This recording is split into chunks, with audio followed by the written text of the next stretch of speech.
In today's video, we would be taking a look at the Skyline Mr. Purple edition, which can be downloaded from GitHub. And as you guys can see that this is my Skyline Mr. Purple edition and this is the Skyline Edge edition.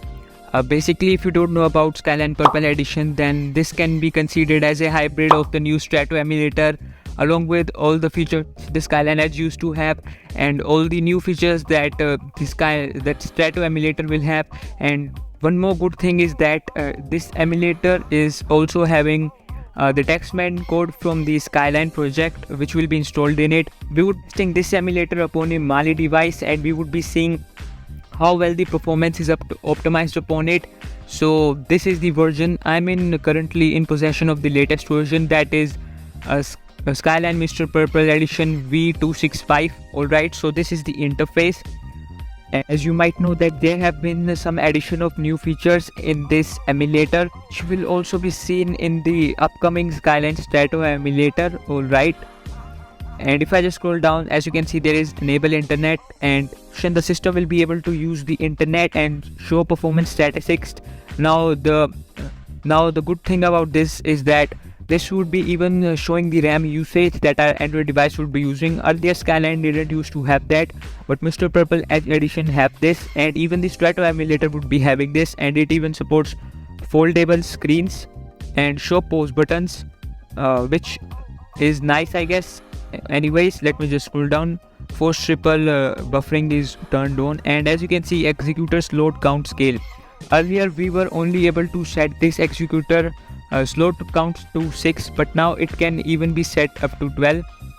Executor flush threshold isn't much necessary. Anyways, and force maximum GPU clocks. Unfortunately, Mali GPU doesn't support this.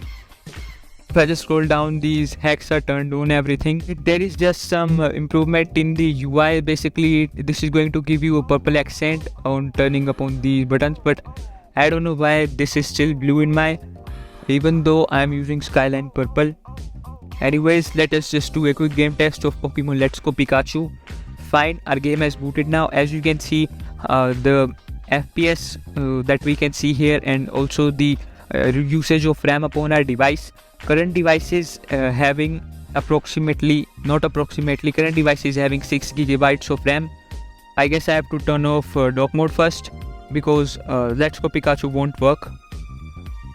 Let me just go to settings and turn off the dock mode. Fine, then let me just run this game again, and I guess it should run now, since we would be now able to access our controls. Right, let me just turn down the volume.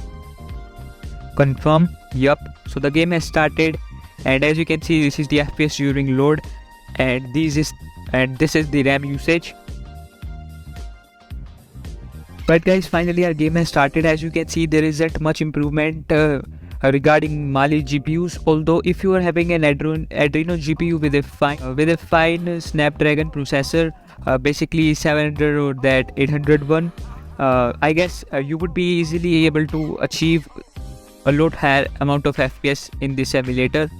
And after creating some amount of cache memory, as you can see, we are getting about 25 to 30 FPS, and there is some stuttering which will cause a frame drop of about 5 to 6 frames, which is, I guess, common.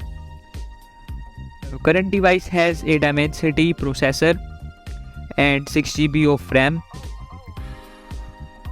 Although I would say that there is a little improvement, I can see the graphics are enhanced just by a little bit, and all the other stuff is kind of much better now.